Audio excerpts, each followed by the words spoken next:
Hello, everybody. Welcome to a new episode of the Dissenter. I'm your host, Ricardo Lopes, and today I'm joined by Dr. Michael Hudson. He is president of the Institute for the Study of Long-Term Economic Trends and distinguished research professor of economics at the University of Missouri, Kansas City.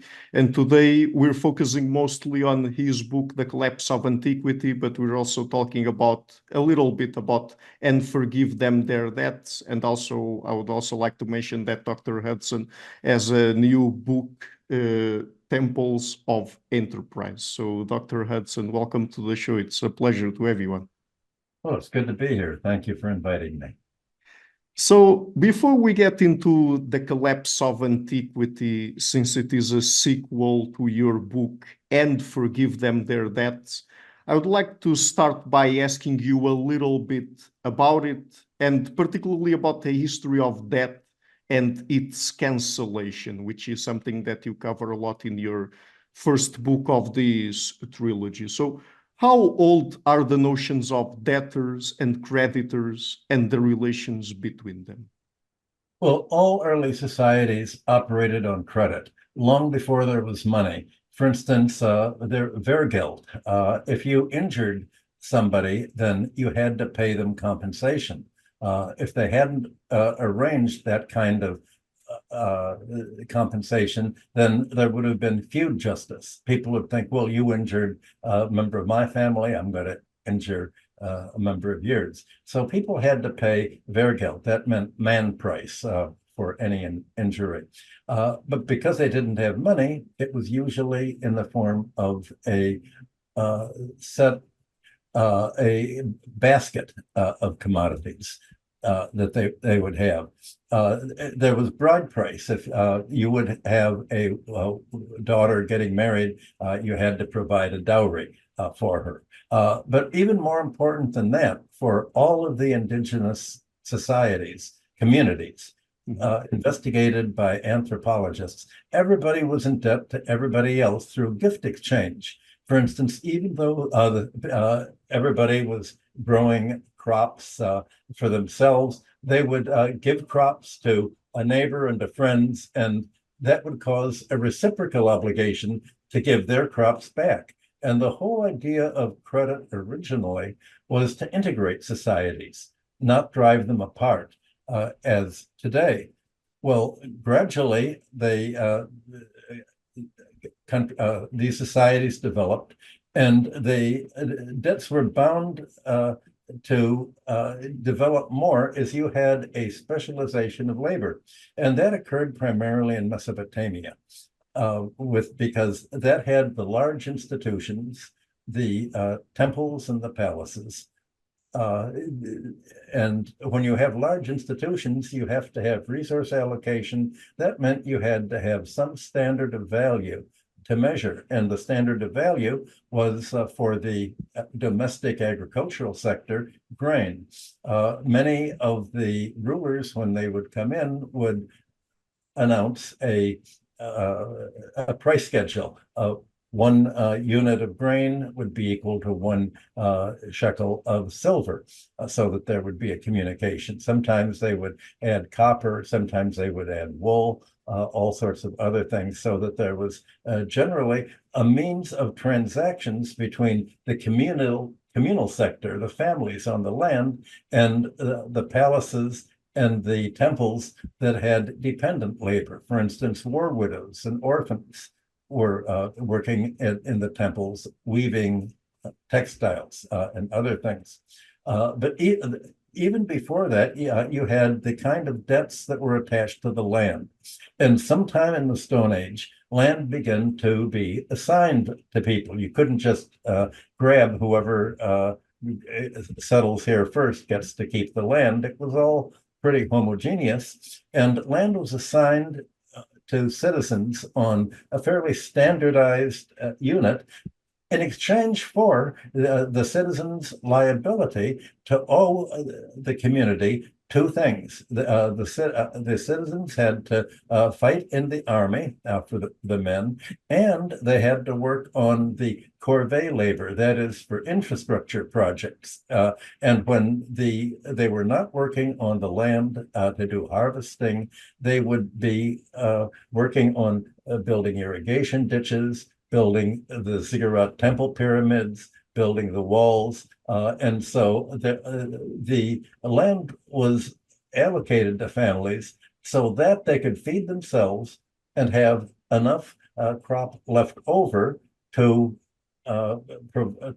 give to the palace or for the temples for various services. You would have to pay the temple priest for marriages, for burials, and you had the division of labor all settled by credit. And the economy basically still worked on a credit economy with these mutual obligations. And problematic personal debts didn't really develop until maybe the third millennium BC is where we begin to have the first real clean slates.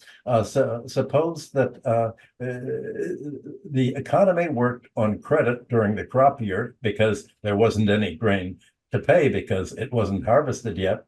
And so if people would go to the local bar, to the ale house, they would have ale, and the proprietor woman would mark it up on the slate, just like you go into a bar and you pay on payday. But the payday in the Bronze Age was when the crop was in.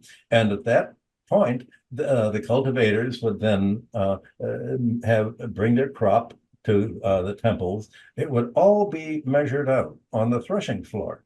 And they would measure out how much do you owe to the alewoman, how much do you owe to the temple, how much do you get to keep for yourself.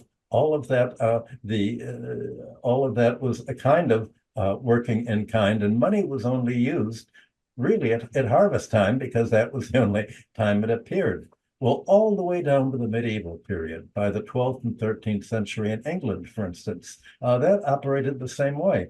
The serfs or cultivators would operate on credit during the crop year. Money would finally come in when they would grow the crop. They would sell it. They would use the money to pay whoever they owed money to, and essentially that would clear the slate for again. But what happened if the crops failed? There could be a drought, there could be a flood, or there could be military operations. And so when that happened, the palace said, well, we can't have the cultivators unable to pay the debts, because if you couldn't pay the debt to someone you owed it to, you had to work it off in labor. And in fact, one of the first way of getting labor for hire was to lend money to someone and say, well, you can work it off. We want your labor power. And if the ruler, the king, did not say, all right, there's a flood, a drought, you don't have to pay. In Hammurabi's laws, it says if the storm god Adad floods the land, the debts don't get paid. Because otherwise you'd have everybody, all of a sudden, you'd have the cultivators falling into bondage to their creditors. And some people, in any case, had to borrow money, even beyond what they could pay, even in normal times. They could get sick, they could need special help, there could be all sorts of problems, and you had to work off the debt, often in the form of bondage. You wouldn't necessarily have to live at the creditor's house, but often the borrower, the head of the man at the head of the family, would say, well, take my slave girl. For instance, I'll pledge my slave girl to you as collateral to get back, or even their wife or their daughter. And so the economy tended to get out of balance in time, and rulers would come in and around 2500 BC, just start, okay, we're going to start a clean slate. we're going to wipe out the problematic debt so that everybody can basically be in balance, and we can keep restoring a kind of idealized status quo ante, the way the world was before it got out of kilter. And that was the whole idea. There was a kind of idea of a norm. And fortunately, there was no Milton Friedman or Chicago school people to say, well, everything's going to work out automatically. The Bronze Age rulers were much smarter than the modern economists. They knew that economies tended to polarize, and the main cause of polarization was debt. And the way to get rid of it was simply to cancel the debts and put everybody on an equal footing once again. But when exactly did rulers decide that perhaps it was a good time for debt cancellation? Well, there were two occasions. When any new ruler took the throne, he said, well, I'm going to start my throne I'm going to be a good ruler. I'm going to start the throne with everything in balance. We're going to cancel the debts and begin my rule in balance. And hopefully we're going to keep things that way. So a new ruler would be crowned, and usually it was called on his second year of the year names for the rulers. They'd say he proclaims justice. And there would be at some point after the coronation, and we don't know exactly when. It could have been harvest time that the ruler would do that. Or it would be at harvest time, or there would be a military conquest. And for instance, when Hammurabi conquered some of the neighboring regions, he proclaimed a debt cancellation for the region. Number one, by liberating all of the debt bond persons, he got the support of all of the people in these regions.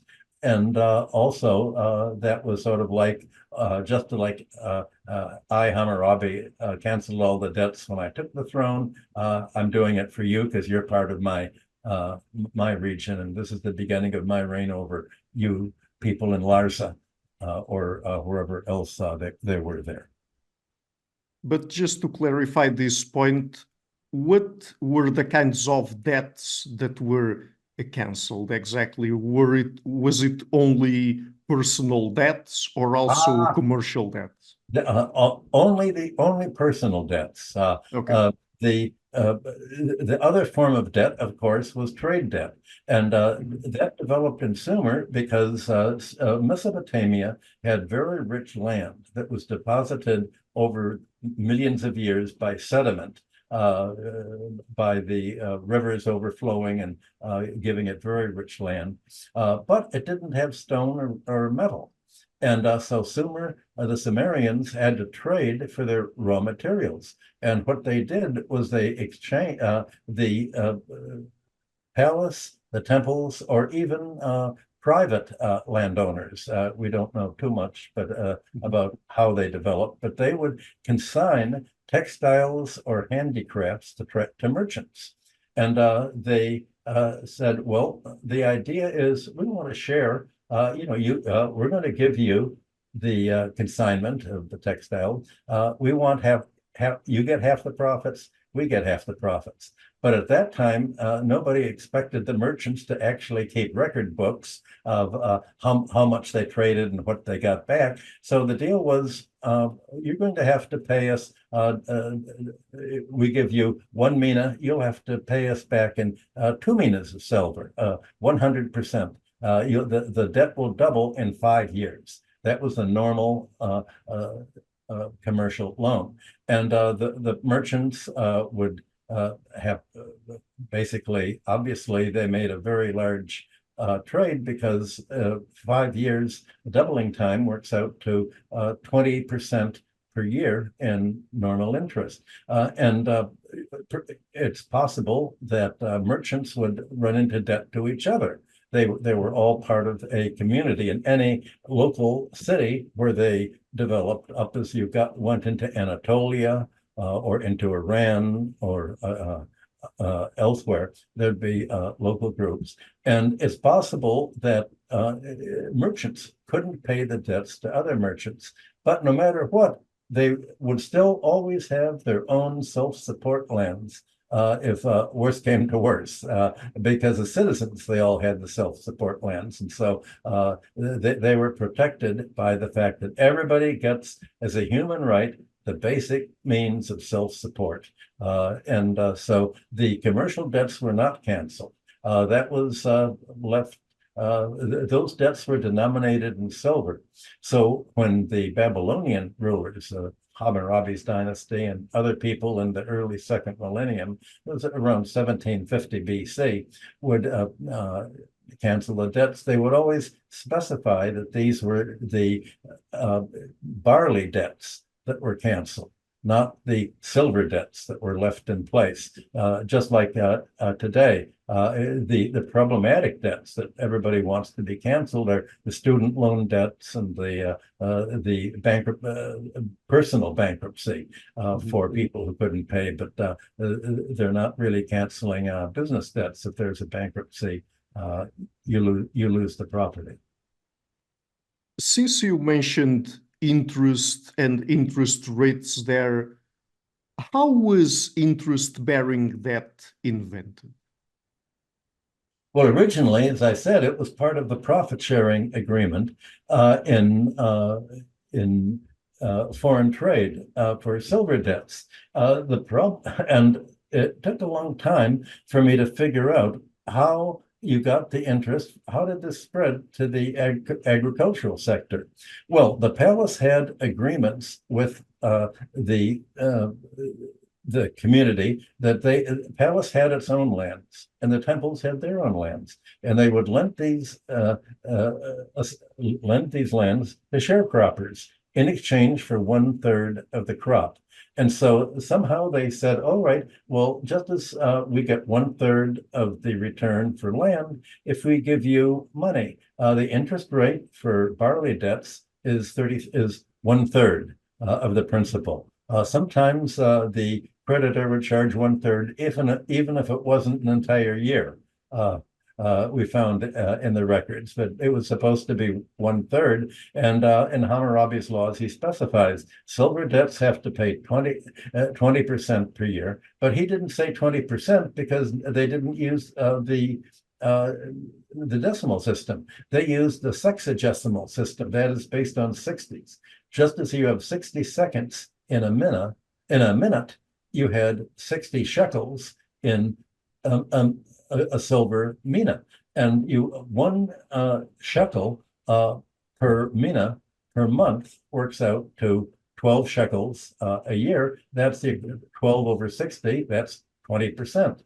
Well, that became the standard, and they expressed this in a kind of poetic metaphor. They said the mina gives birth to a shekel, and it gave birth to it on the new moon. And every new moon, every month, there would be another shekel born to this mina of debt, or proportionally, whatever there was. So money was, the payment of interest was thought of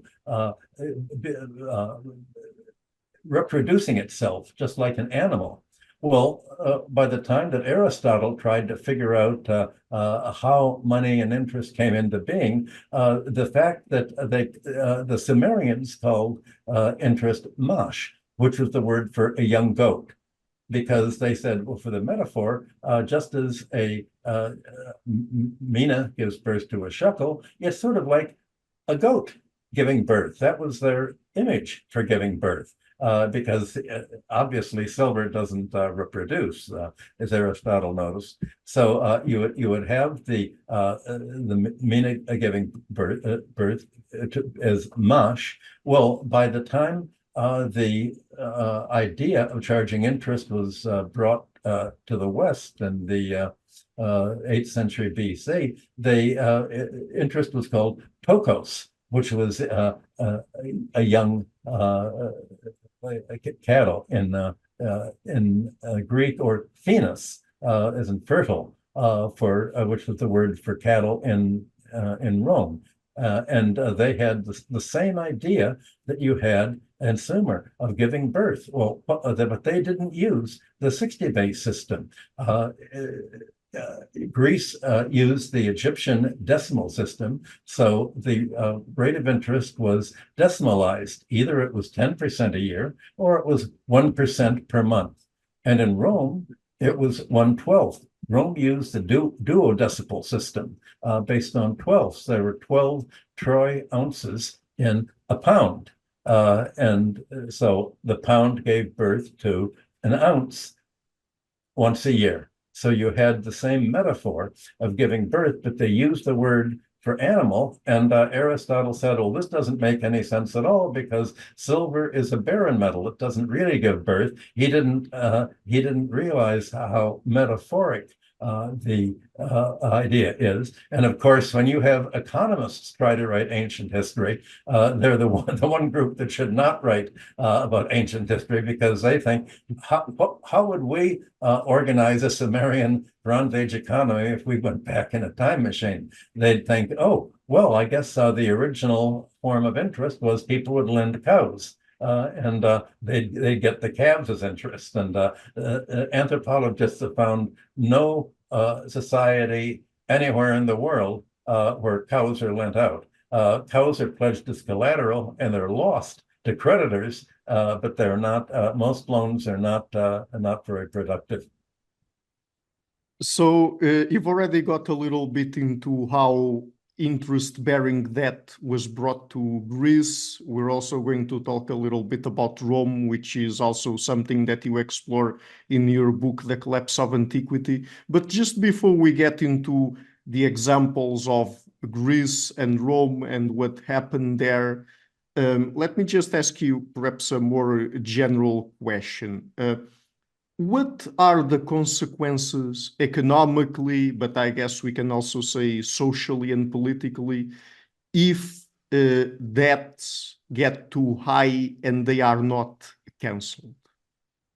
Well, if debts got too high, then the creditors would get too rich. And the problem, if debts got too high, you would have much of the labor falling into bondage to the creditors. Well, the creditors wanted their labor. So the labor, if you were in bondage to a creditor, you'd have to spend your time cultivating his land, not your own land. And if you had to do that, then number one, you wouldn't be able to work at corvée labor, because you'd be working for the private creditor, or you wouldn't be able to serve in the army because you were a bond person. And couldn't serve.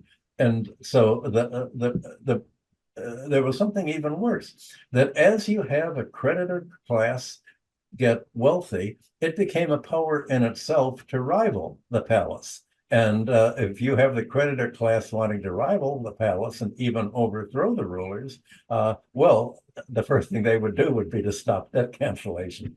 That's what happened in antiquity, but it didn't happen in the Near East because the Near East was able to prevent an independent creditor oligarchy from developing.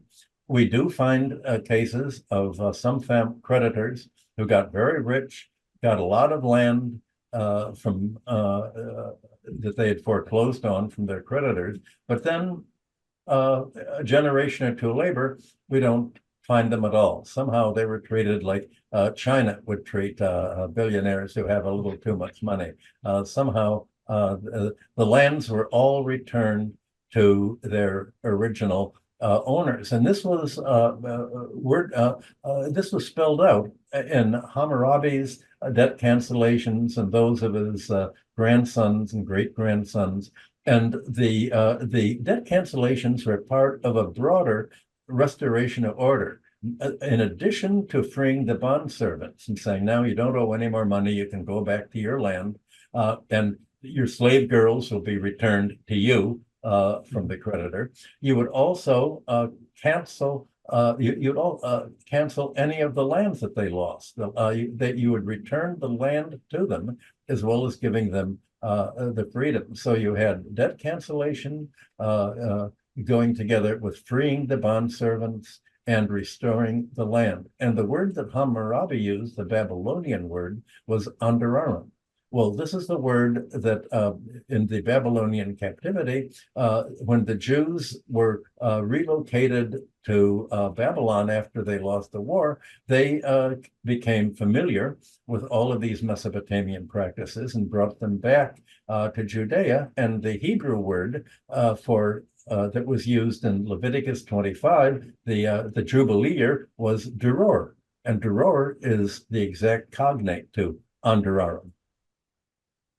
Yes, we're also going to get a little bit into the Bible later in our conversation. But could we say then that there was historically a relationship between that and the development of wage labor? Well, in the sense that the first labor for hire was you'd make a loan to the labor, and he would have to repay you by working off the loan.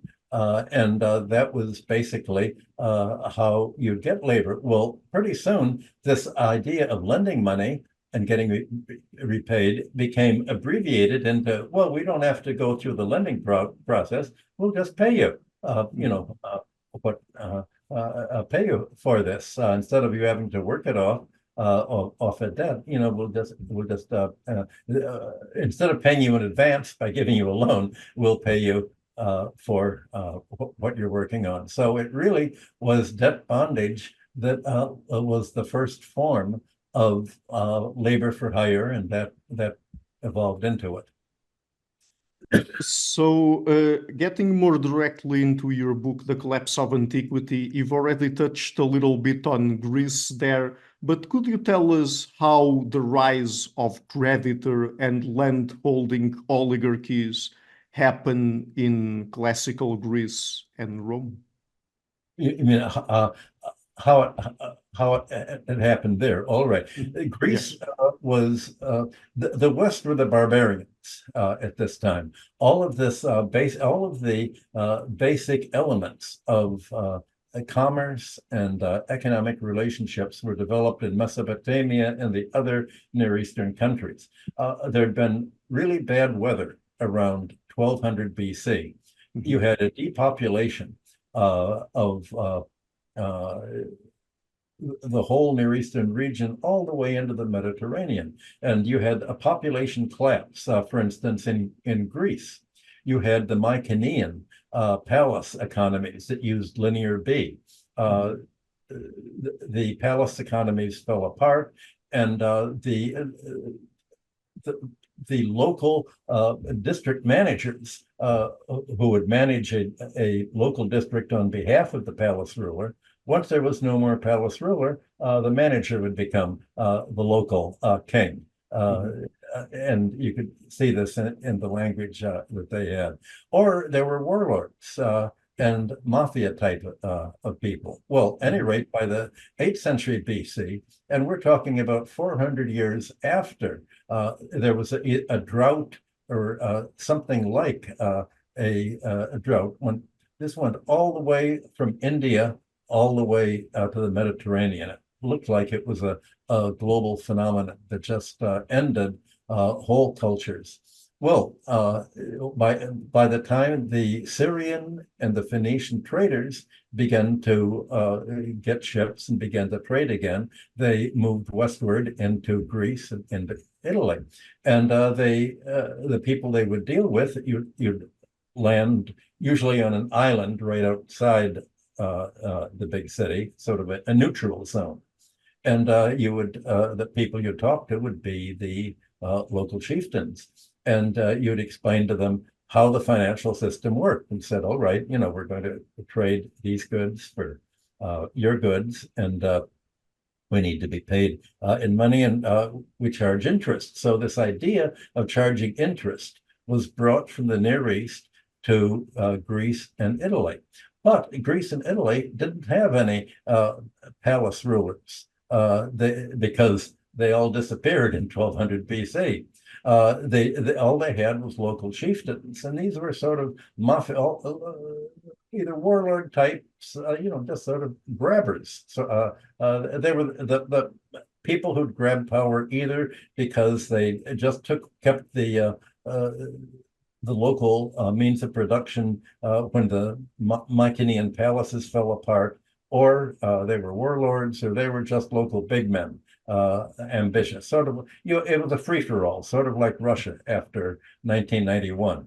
And these were the people that said, well, all right, this idea of lending money is very good. And they began to lend money to their countrymen and charge interest, but there was no ruler to cancel the debts. And so you had pretty quickly the powerful families taking over all of the land in the Greek cities, Athens, Sparta, Corinth, and in the various Italian cities,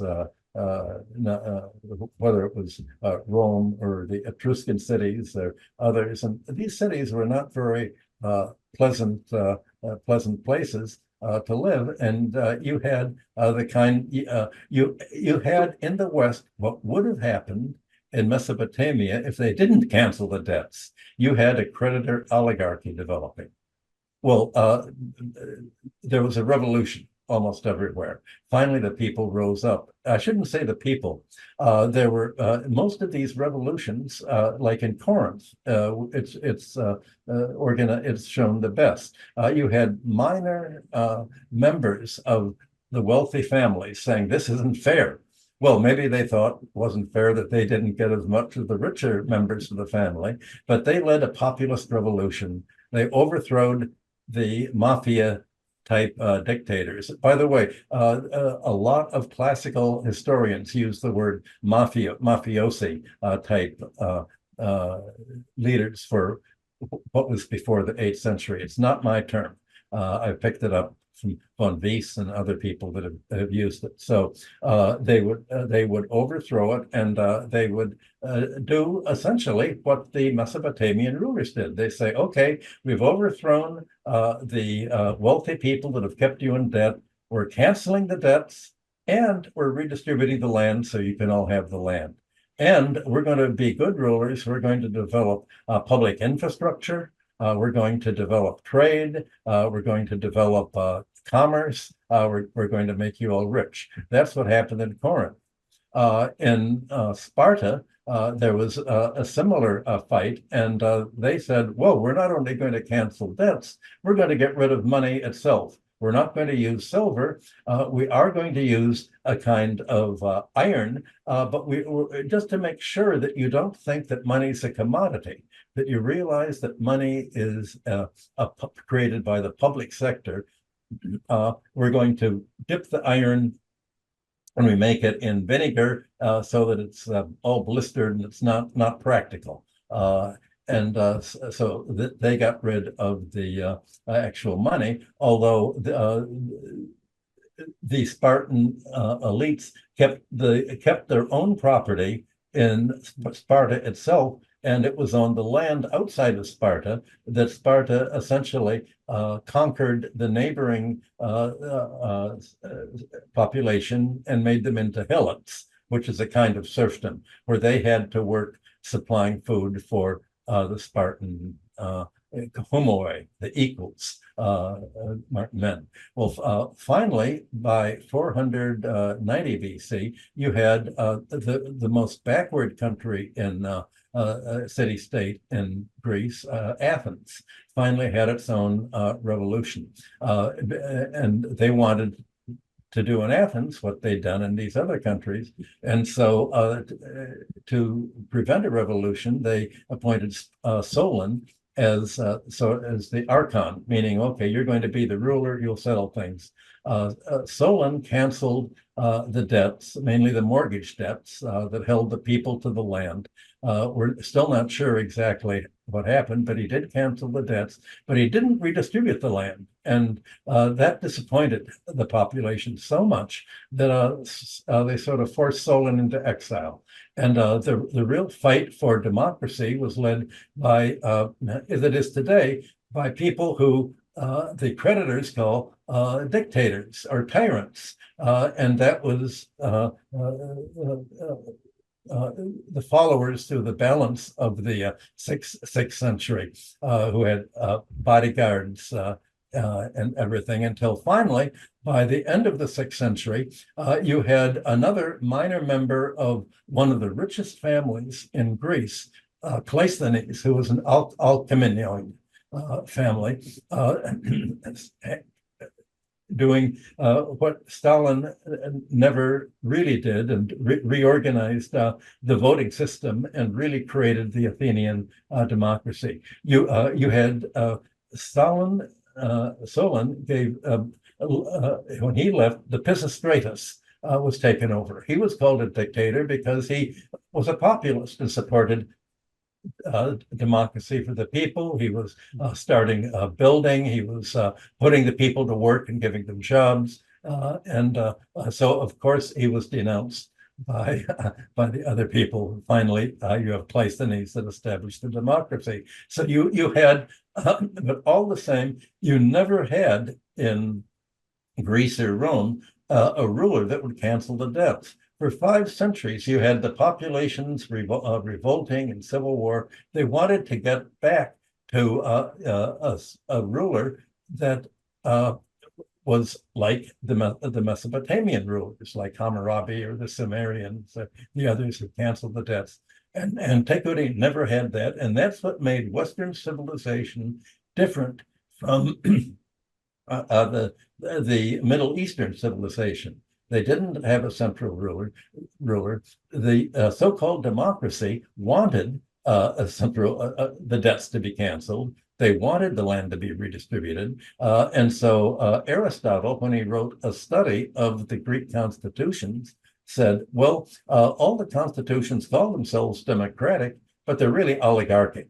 Because under a democracy, you're going to have wealthy people developing, and they become an oligarchy, and then they make themselves hereditary into an aristocracy. And finally, some member of the aristocracy fights with other members of the aristocracy and takes the people into their camp. In other words, becomes a populist and said, hey, I want your support in overthrowing this aristocracy. And the whole thing starts all over again.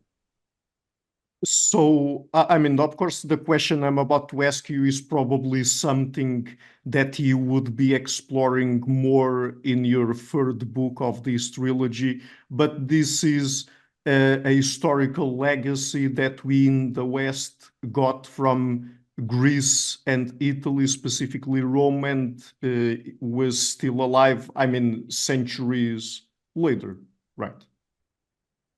You're saying, what is the legacy that we have from them? This historical legacy of not having debt cancellation when it's necessary, that we would have got. Legacy was the Dark Age, you could say. The legacy was the oligarchy took over.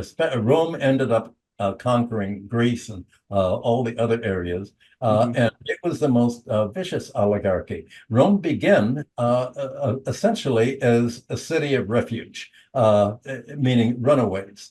And in one of the reasons I should have said that the Babylonian rulers canceled the debts is if they wouldn't have canceled the debts and the bond persons, the bond servants would have simply run away. And there was a labor shortage in archaic times. Everybody really wanted to get labor. That was the golden time to be a laborer, because everybody wanted you to be part of their community. Well, what Rome said was, well, here we are on the Tiber River. There are a lot of mosquitoes here. Nobody really wants to live here. It's there's water is good for trade, but not good if you don't want mosquitoes around. So how are we going to get people here? Well, the kings of Rome said, all right, fugitives, if you come here and you're not able to get much land for yourself or an alternative to bondage and these other nasty Italian mafia communities that there are, come on to here. We'll give you land. We'll treat you fairly. And so Rome became a magnet for people to grow rapidly, and the kings took over. But also you had, by the late 6th century, the late 500s, you had even aristocrats in other Italian cities fighting with each other and moving to Rome, and they merged with other aristocrats and they overthrew the kings. And when they overthrew the kings, they stopped the ability of kings to treat the population fairly, and they introduced the class war and immediately clamped down on the population.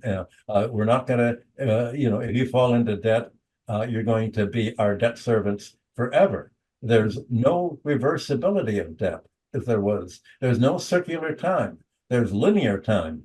You lose the land, it's it. You're not going to get it back.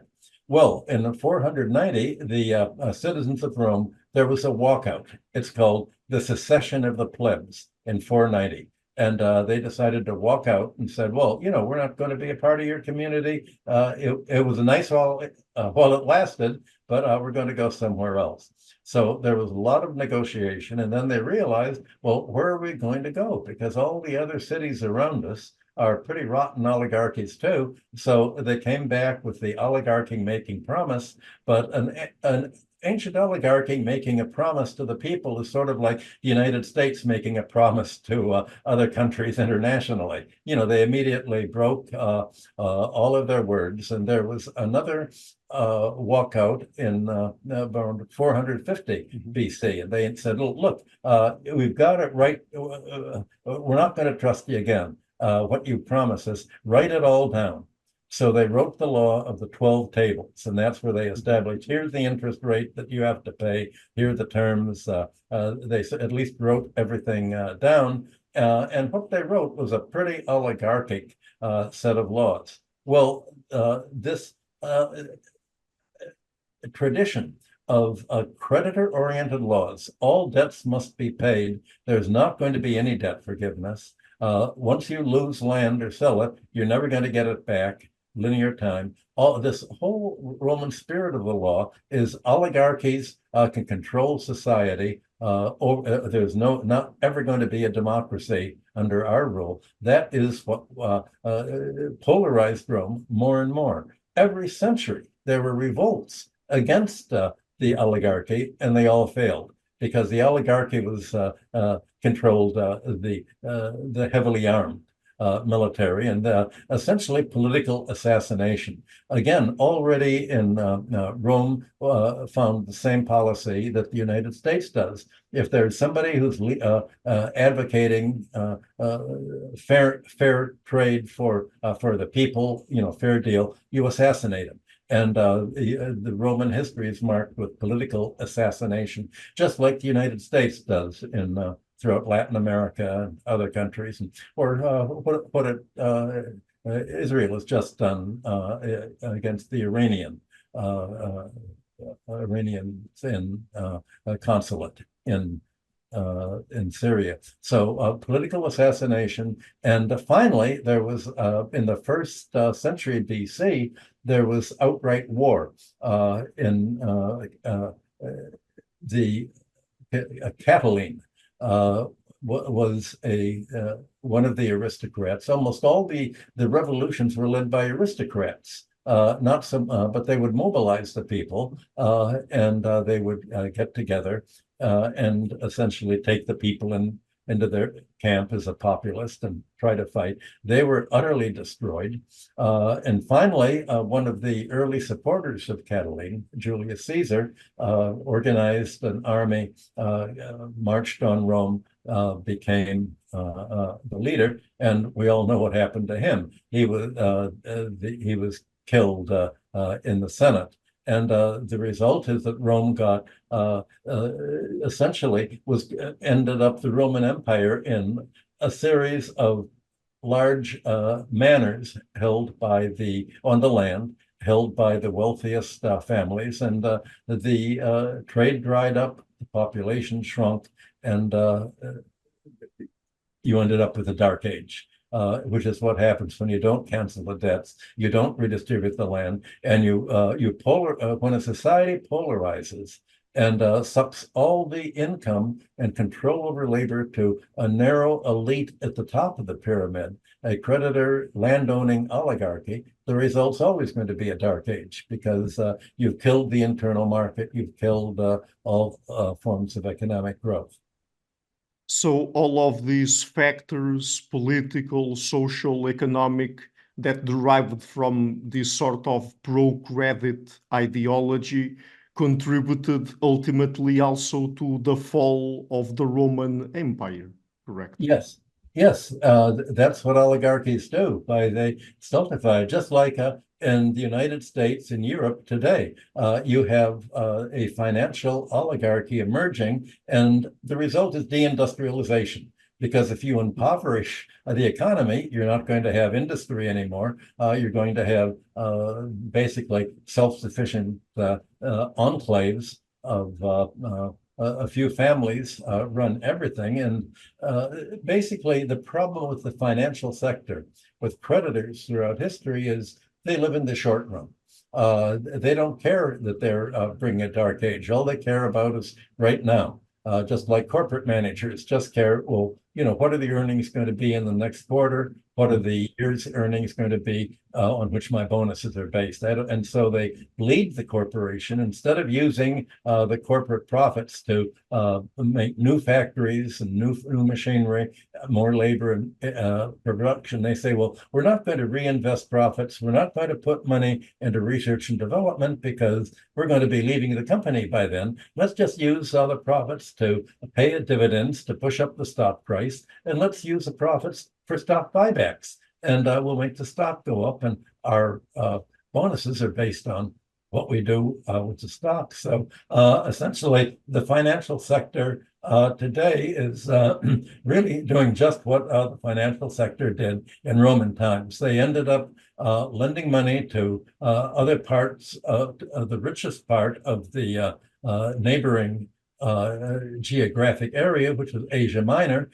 They essentially took over, they looted the temples, they looted the palace of all the money. They privatized. They did what Margaret Thatcher would have done. They privatized all of the public utilities and essentially impoverished the population. And what they did to Asia Minor, there was a revolution there by Mithridates that ended up on one occasion killing 80,000 Romans who had gone throughout the Near East as public and tax collectors or creditors or just financial adventurers and merchants. Rome retaliated not only against Asia Minor, but it destroyed Athens totally, wiped it out, destroyed Sparta almost totally, and tried to lay waste to the whole world. They did to the rest of Greece what the United States has done to Latin America, Libya, and much of the Near East. You could say they were the first Americans in terms of foreign policy. So let me just ask you a little bit about Christianity here, because of course we in the West also have the Christian legacy, but curiously enough, it seems that at least early Christianity, and also according to some Assyriologists and biblical scholars, was more preoccupied with things like debt, forgiveness, than sin, for example. So could you tell us about that? How early Christians, I mean, what were the main worries of early Christians, let's say? Well, the early Christians were Jewish, and Jesus was Jewish. And within Israel, there had been a whole fight. Israel had, it looks like from the Jewish Bible that the Jewish religion and the Jewish Bible was the product of what really was a civil war, because by the first century, the kings throughout the whole Near East, but especially in Israel, were not the kind of the kings that Hammurabi were. Assyrian kings canceled the debts. Babylonian kings canceled the debts. but not Judea and Israel were way on the western periphery of all this. And so the Jewish Bible is sort of unique. And instead of saying, here are the wonderful things that the kings did, most of the kings are pretty bad. And as a result, Israel broke away from Judea and said, we don't have any, you're not really for us, you're trying to just exploit us. What do we have in the sons of Jesse, meaning King David? And you had the prophets, Isaiah, Micah, all of the other prophets, denouncing the wealthy who would put plot to plot and house to house together in big estates until there was no room for people in the land. The result of that was that when the Jews lost the war to Babylonia, the wealthiest families and some most powerful families were exiled to Babylonia. Well, in Babylonia, we have the cuneiform records. Cornelia Wunsch has been translating all of these records and has just published a whole book on the Jewish life there. And you could see that most of the Jews were pretty acclimatized. They assimilated and adopted the Babylonian rules. And finally, you had the Persian Empire under Cyrus conquering Babylonia, and throughout the ancient world, all the way down through the European Middle Ages, when one imperial country would conquer another, they didn't just kill all of the leaders of the country that they canceled. Only the Christians did that. Before there was Christianity, you would leave the local administrators in place. And so the Persians left the Babylonian administrators in place and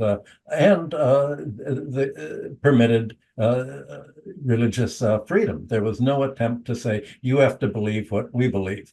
That's Catholicism. But that didn't exist in the ancient world. So you had the Jews saying, well, we'd like to go back to Israel.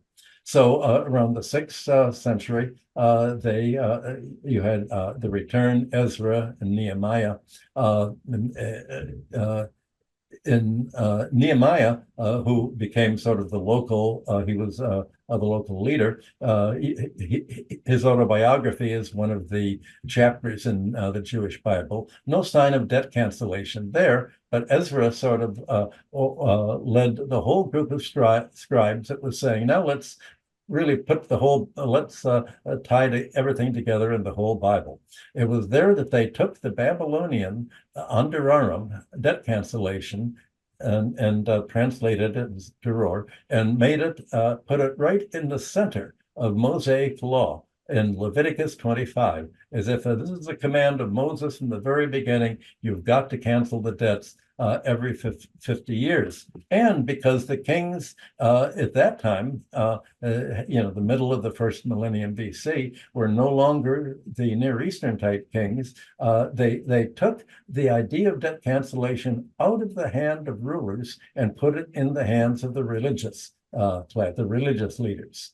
And that's why they said the religious power has power over the secular rulers, because the secular rulers are out for themselves, and we as the religious group are trying to preserve the fact that, yes, there was a social war in the Jewish lands, and we insist on having liberty, preventing our population from falling into debt bondage and losing its land.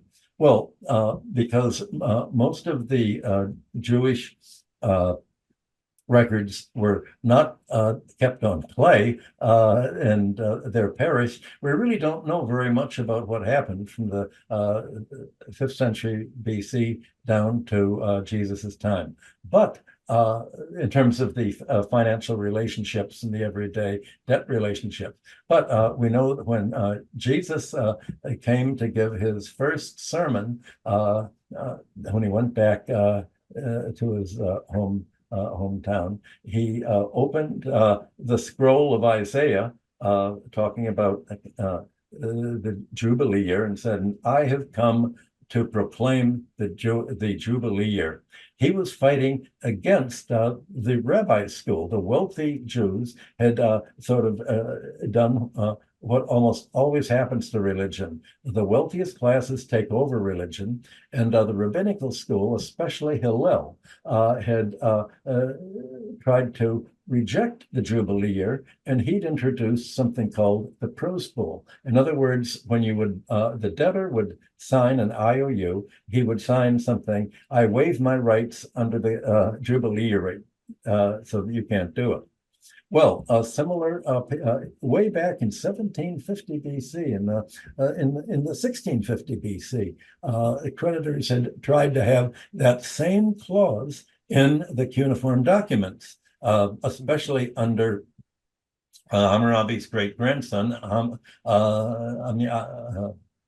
great-grandson. I can't pronounce the name. And we have the legal record, and the court said this is illegal. You're not allowed to waive your rights. Well, in Judah, they were allowed. The rabbi said, yes, you can waive your rights. Jesus is fighting against them. And so in the book of Luke, Luke describes Jesus giving his speech and said he was immediately attacked by the Pharisees who loved money, meaning that they were the wealthy class. And there was a whole war. And that was why the wealthy class of Judah insisted that the Romans kill Jesus, because he was getting the whole people back, trying to retain the whole spirit of Judaism that was in Mosaic law. And so one of the speeches that's in the Jewish Bible is the Sermon on the Mount, and that's where one of the lines is what became the Lord's Prayer: "Forgive us our debts, just as we forgive the debtors." Well, you can imagine how this, once Christianity, Constantine, the Roman women especially became Christians. They converted the husbands.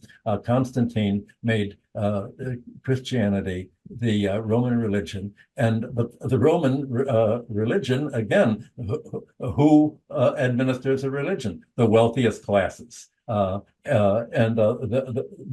first thing they had to do was, let's kill all the Jews, because we don't want anyone to have any reference to what early Christianity was. So in Cyril of Alexandria, one of the authors of the concept of the Trinity, organized whole teams to go throughout Alexandria, which was about 1/3 of the population was Jewish, just trying to kill them.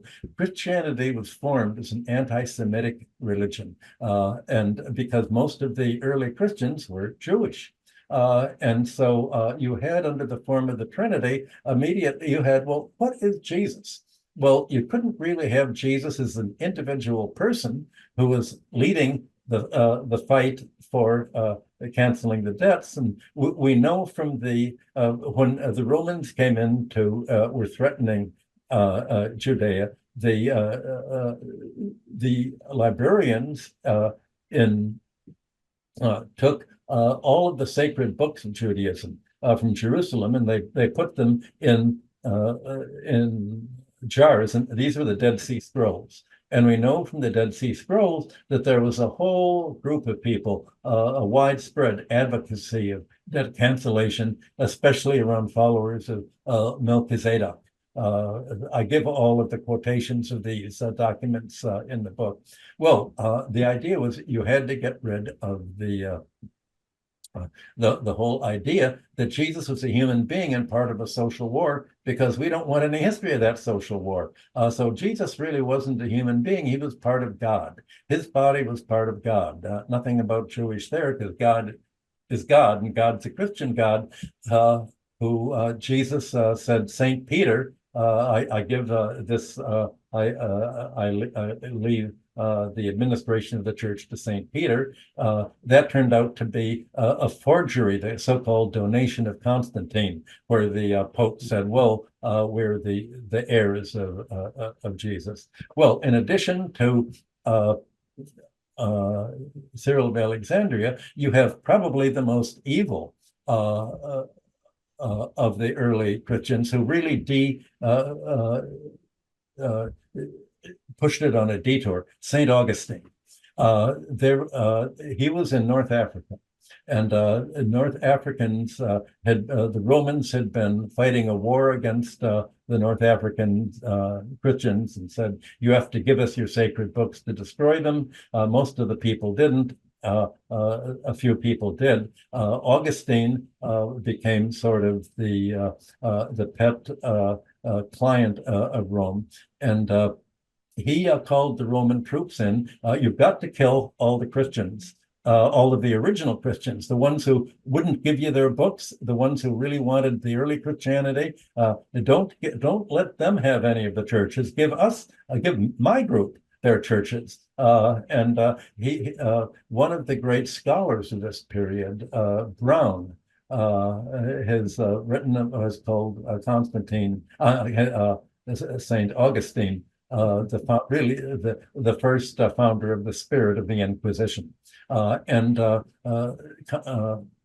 Augustine had a problem. What are we going to do with the Lord's Prayer? We can't have forgive them their debts, because the Roman society is all based upon creditors. So he'd say, well, he really didn't say that. What he said was, forgive them their sins. Well, the word for debt and sin were the same in almost every language. Schuld in German, for instance, devoir in French, and even in Babylonian.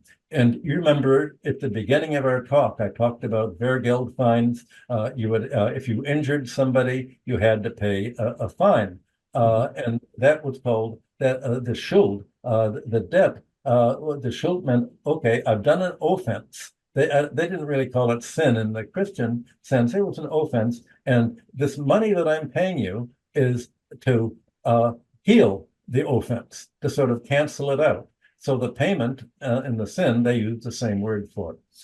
We know from the Greek translation of the Bible that indeed Jesus is talking about canceling the debts. And we know from all the other Jewish documentation in the Dead Sea Scrolls that they were canceling the debts. But Augustine said, no, it's really sin, and sin is inborn. We're all sinners because we've inherited it from Adam. He rewrote all of Christianity to say we're all sinful, and you can only get over it by giving your money to the church. And this ended up with the sale of indulgences, which finally led to Martin Luther to break away after 1515 in Europe. But the idea that he said, we in Rome, we're the pathway to heaven. We decide who goes to heaven. It's going to cost you money. And if you give it to us, then it's okay. We can heal because we are the heirs of Christ, and Christ is all about money. And you're all about sin. Well, there was a little bit of a fight within the Christian church, and you had either a Welsh or other British theologians saying, wait a minute, if you do good works, you can be a moral person and go to heaven. You don't have to say you're still a sinner no matter what. You don't have to give the money to the church. You can give it to the community. You can build it up with good works. No, have to be to the church. I got to get it. I mean, this was a totally evil person. And if you read his autobiography, it's all about sexual sin and obsession with sin of a sexual form. It just, it got perverted. Fortunately, there was the real Christianity, such as survived, and that was in Constantinople. And there were 5 patriarchates of the Christian church. Constantinople was the main one. There was Alexandria, and there was Antioch also.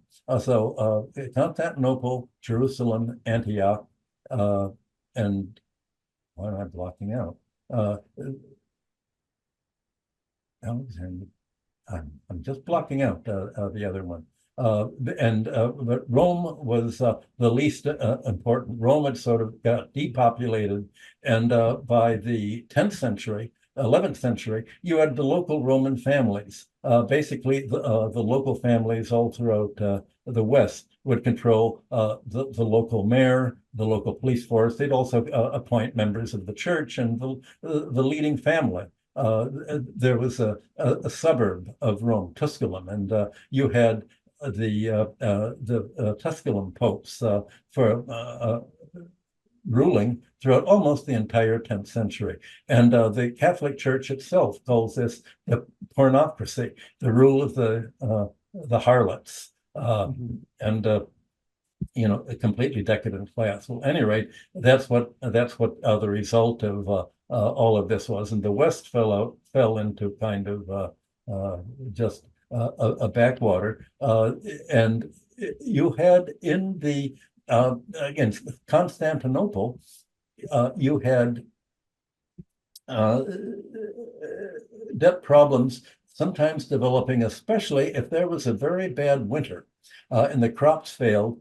The emperor would try to cancel the debts, and the emperor did everything he could to do what the Babylonian rulers did, to prevent a domestic oligarchy from developing.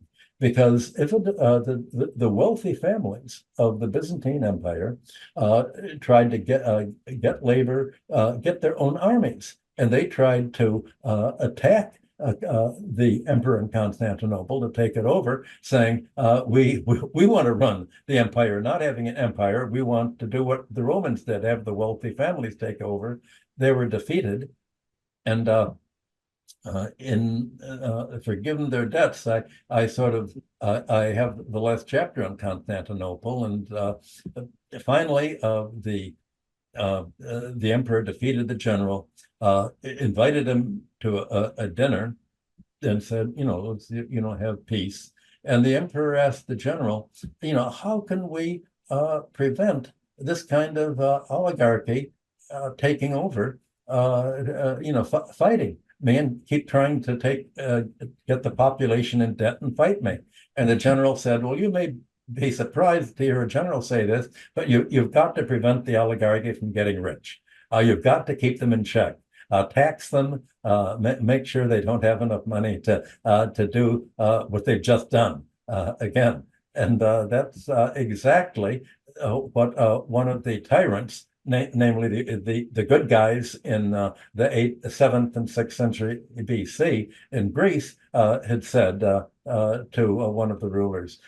He took the ruler to, the ruler said to him, what should I do to prevent another group of these mafiosi oligarchs taking? And the philosopher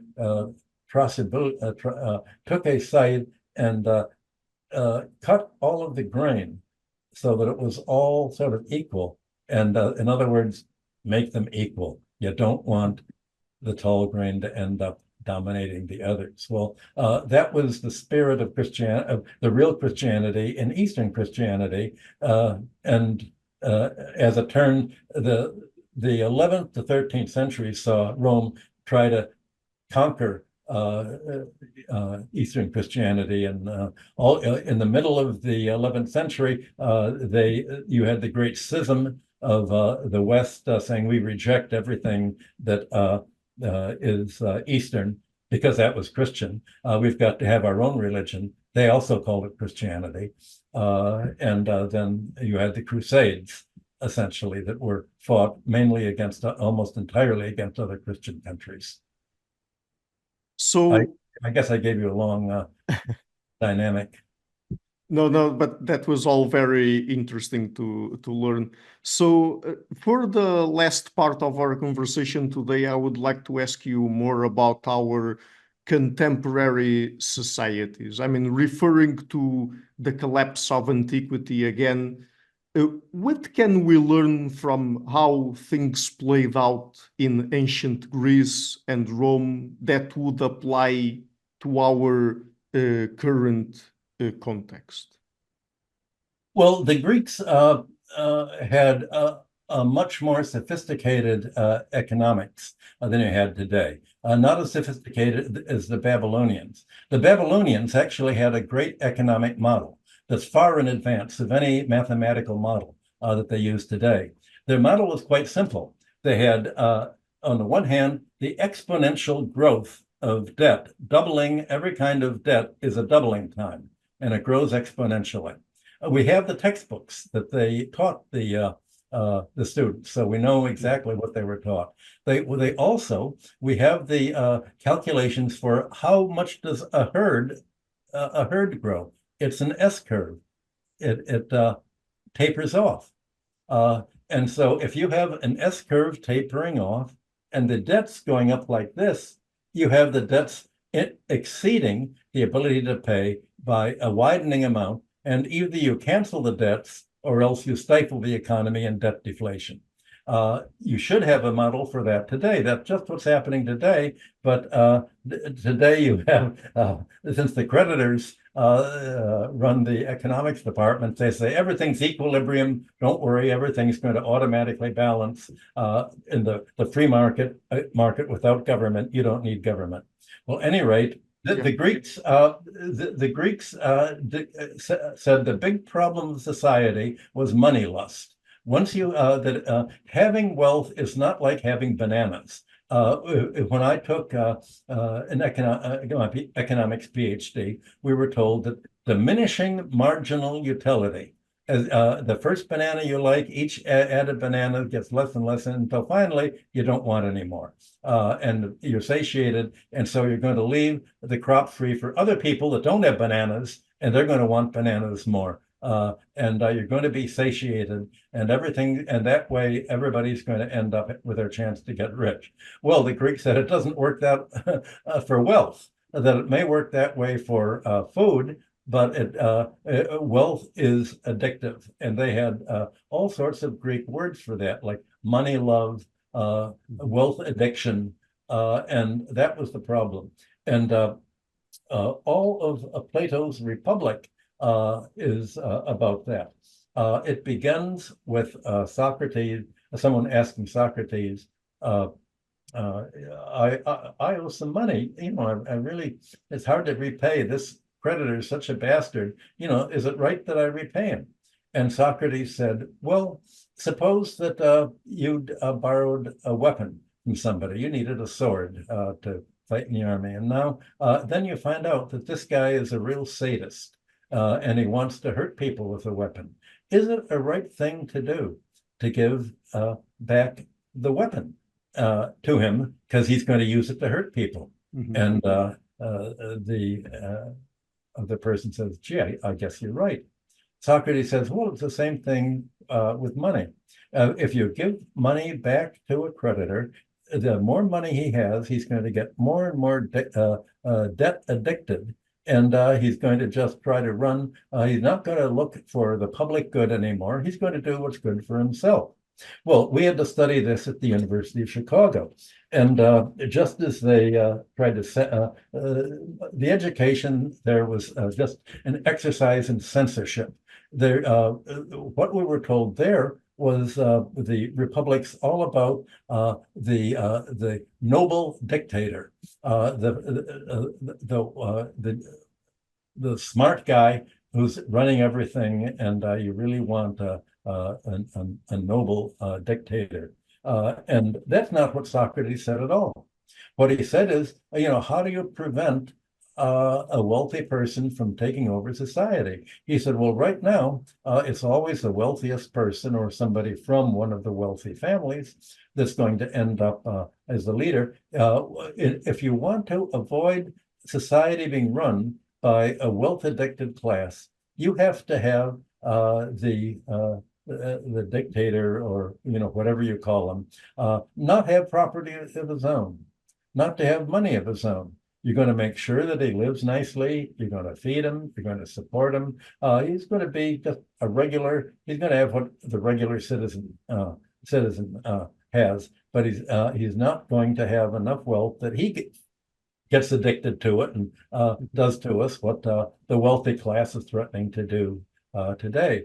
Well, Socrates, most of his clients at the academy were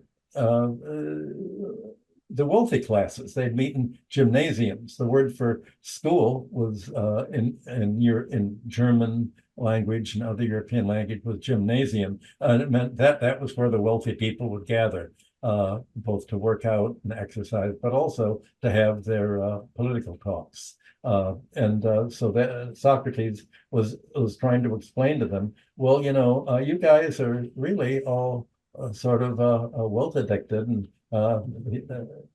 at any rate, he ended up being put to death, to make a long story short.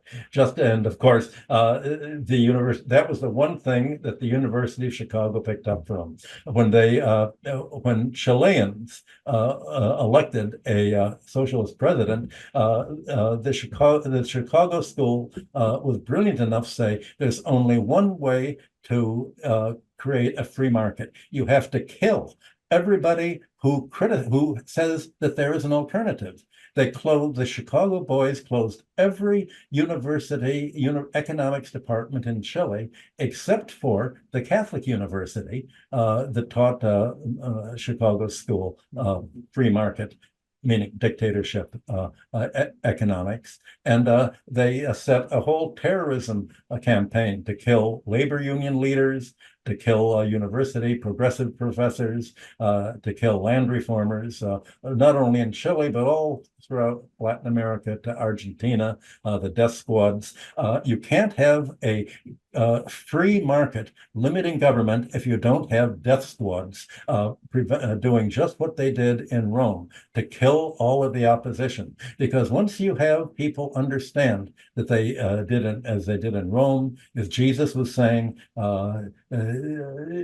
once they know there's an alternative, then people are going to want the alternative, and there's going to be a revolution.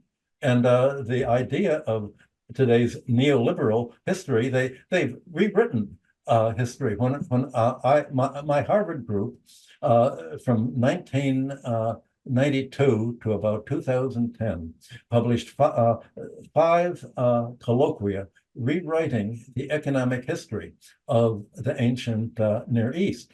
And now all of the Assyriologists all accept all of this. And when we begin, almost all of the economic history of this early period was written by economists, not by Assyriologists, not by anthropologists, by economists. And they said, well, it's impossible for there to have canceled the debts. If you did, who is going to lend money anymore? They didn't realize that most debts weren't lending money. They were accrued debts when you couldn't pay because the harvest failed, or you just couldn't keep up with your payments. They believed that there couldn't be, no economy could get rich the way the Near Eastern economy did by canceling the debts, because that was a strong government. And you really need a free market without any government interference, like canceling the debts, redistributing the land. And if Milton Friedman, say, and a modern economist, one of the students, would get into a time machine and go back to 2000 BC in Babylonia, or 2500 BC in Sumer, and advise the ruler, saying, we're here from the future to help you. Let me tell you how to organize a society. Free market, let debt take its course. Don't cancel them, don't interfere with the economy. There never would have been civilization.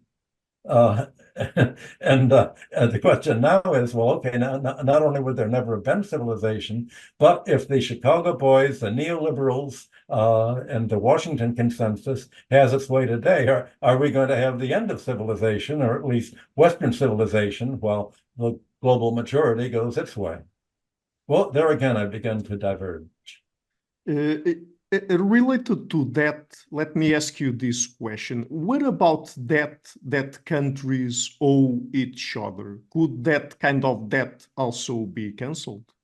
Wait, what kind of debt would be canceled? Debt that countries owe each other. Well, you already had that occur in 1931. After World War II, the United States insisted that the Allies pay for all of the U.S. arms exports that they'd made before America entered World War I. And so the Allies said, okay, if we have to pay America, we have to get the money from Germany, and they imposed reparations on Germany.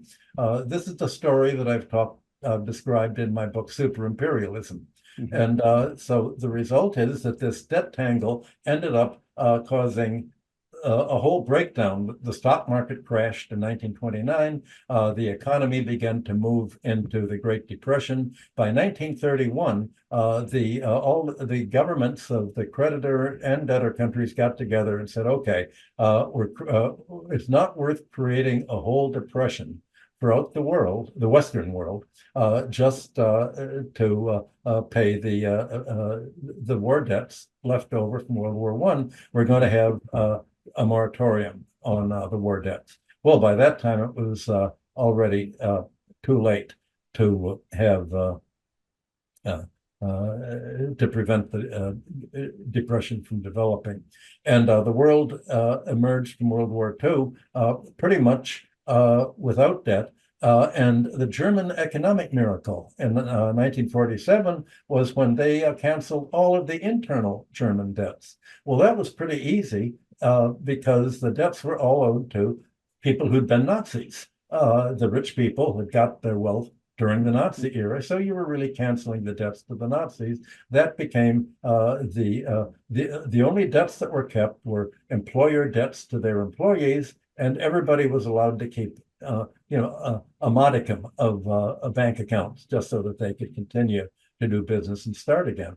So you had the Allies cancel the German debts. And then again, you had the debts begin to mount up from 1945. By 1980, already, it was obvious that the debts couldn't be paid. I wrote a number of reports for UNITAR, the United Nations Institute for Training and Research, showing that the Global South debts couldn't be paid. And indeed, in 1982, Mexico defaulted, and then one Latin American country after another defaulted. So under the Brady Plan, the debts were written down quite a bit. So of course, the debts can be written down. And right now, we're in a situation again, because of the America's war, NATO war against Russia and China and Iran.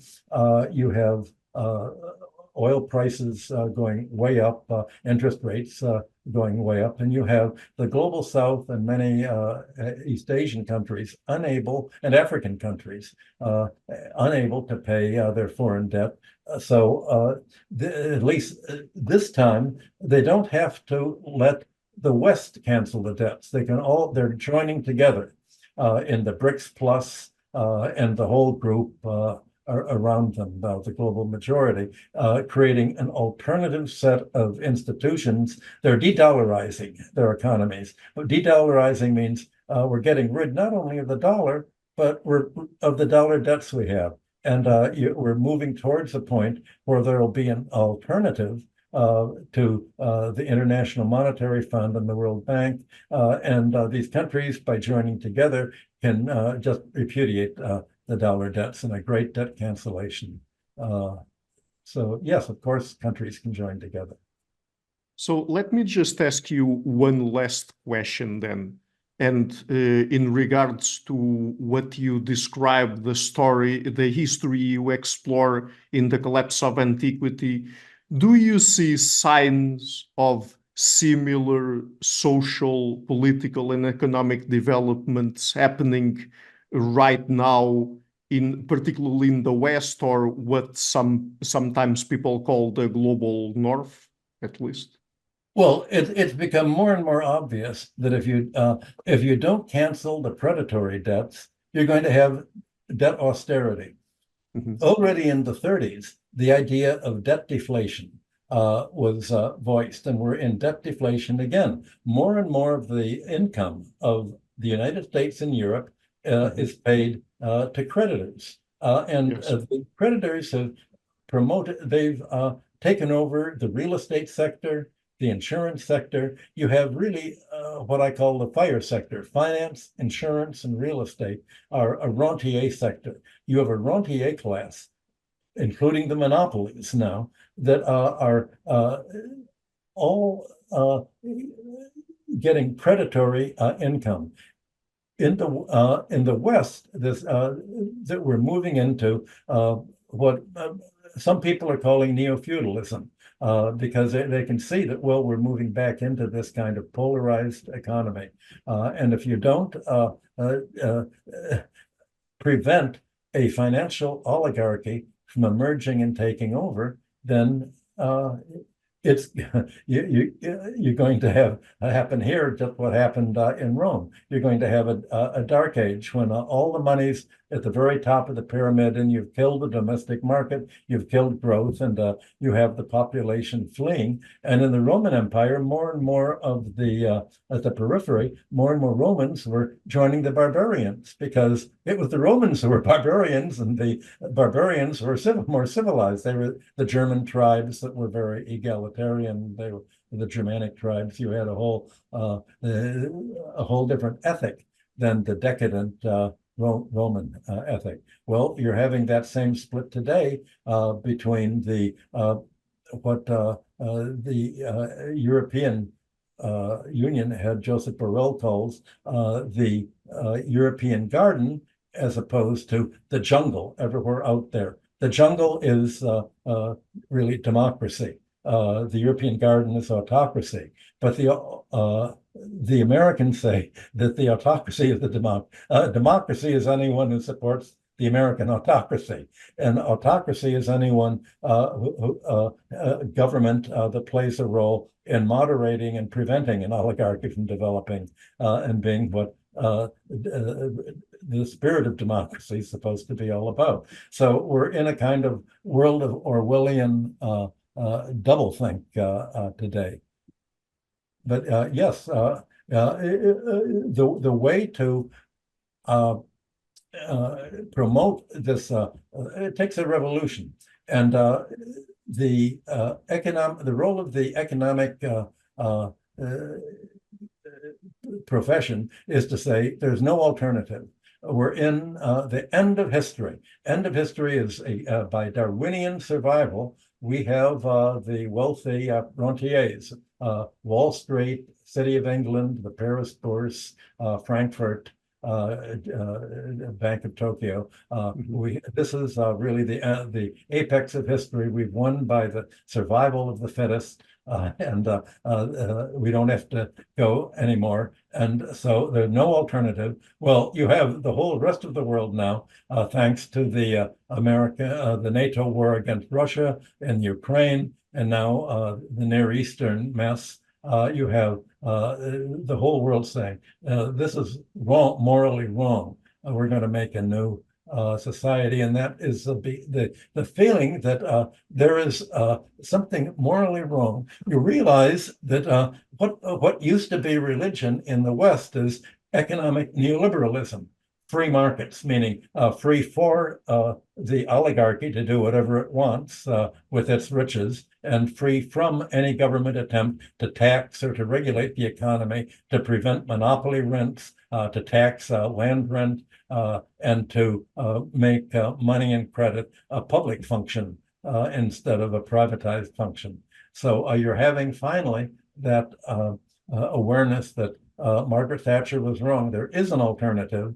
And if you don't take it, you're going to end up through the West, just the way England ended up under Margaret Thatcher and her follower, Tony Blair, that tried to go even further than Thatcher did in privatizing transportation and basically destroying the British economy. So I'm leaving links to your books in the description box of the interview, Dr. Hudson. Would you also just like to briefly tell people about what your upcoming book would be about? Well, I just finally published all of my academic articles that I've written, and my Harvard articles and others in the Temples of Enterprise, where I described the origin of money in Babylonia, the origin of interest rates, the origins of land tenure, and really the origins of the enterprise were organized by the temples and the palaces. Not by individual merchants. You need a central organizing principle. So I published all of these, but the most accessible books are the Collapse of Antiquity, for what happened in Greece and Rome, and the first book of the series, And Forgive Them Their Debts, where I talk about what I've described today. How did debts begin? How did the debt cancellations begin? And what was Jesus really saying in his first sermon? And why did the Christians hate it so much? Great. So, Dr. Hudson, thank you so much again for accepting the invitation. It's been an honor to talk with you. It'd be nice if you could transcribe this. Yes, yes, I will do that with a little bit of help from AI. I will do that. You have to look at what AI did. You have to go over it. Yes, yes, Yeah, but still, a human. Otherwise, I sort of dread what AI is doing to society these days. I could give you that's another show. Yeah, that's another show. Yeah. Hi guys, thank you for watching this interview until the end. If you liked it, please share it, leave a like and hit the subscription button. This show is brought to you by Analyst, learning and development done differently. Check their website at analyst.com, and also please consider supporting the show on Patreon or PayPal. I would also like to give a huge thank you to my main patrons and PayPal supporters: Per Ergo Larsen, Jerry Mullerens, Frederick Sundo, Bernardo Seixas, Olaf Alex, Adam Kessel, Matthew Whittingboard, Arno Wolf, Tim Hollis, Eric Alenia, John Connors, Philip Forrest Connolly, Dan Demetri, Robert Windiger, Rui Inácio, Zup, Marco Neves, Colin Holbrook, Phil Kavanagh, Michael Stormir, Samuel André, Francis Forte, Tiago Nunes, Fergal Cossen, Hal Herzog, Nuno Machado, Jonathan Librant, João Linhares, Stantanti, Samuel Correia, Eric Hines, Mark Smith, João Eira, Tom Hummel, Sardas France, David Sloan Wilson, Yacila Dez Araújo, Romain Roach, Diego Londonho Correia, Yannick Punter, Adana Rusmani, Charlotte Bliss, Nicole Barbaro, Adam Hunt, Pavlo Stasevski, Nelek Bak, Madison, Gary G. Alman, Sam Afzal, Adrian Yeager, Paul Tolentino, João Barbosa, Julian Price, Edward Hall, Edin Bronner, Douglas Fry, Franca Bortolotti, Gabriel Ponce Cortez, Ursula Litsky, Scott, Zachary Fish, Tim Duffy, Sonny Smith, John Wiseman, Daniel Friedman, William Buckner, Paul George Arnaud, Luke Lowacki, Georgios Theophanos, Chris Williamson, Peter Wolozin, David Williams, Diogo Costa, Anton Erickson, Charles Murray, Alex Shaw, Maury Martinez, Coralie Chevalier, Bangalore Atheists, Larry Dealey Jr., Old Erringbone, Sterry, Michael Bailey, Dan Sperber, Robert Grassi, Igor N., Jeff McMahon, Jake Zool, Barnabas Radix, Mark Campbell, Thomas Dovner, Luke Nissen, Chris Story, Kimberly Johnson, Benjamin Galbert, Jessica Nowicki, Linda Brandon, Nicholas Carlson, Ismail Benzliman, George Coriatis, Valentin Steinman, Per Crowley, Kate Van Goller, Alexander Hubbard, Liam Dunaway, BR, Masood Ali Mohammadi, Perpendicular, Jonas Hertner, Ursula Goodenough, Gregory Hastings, David Pinsoff, Sean Nelson, Mike Lavigne, and Dios Necht. A special thanks to my producers: Isar Webb, Jim Frank, Lucas Stafiniak, Tom Vanagdam, Bernard Ugni, Curtis Dixon, Benedict Mueller, Thomas Trumbull, Catherine and Patrick Tobin, Giancarlo Montenegro, Alnick Ortiz, and Nick Golden, and to my executive producers Matthew Lavender, Sergio Quadriano, Bogdan Kanivets, and Rosie. Thank you for all.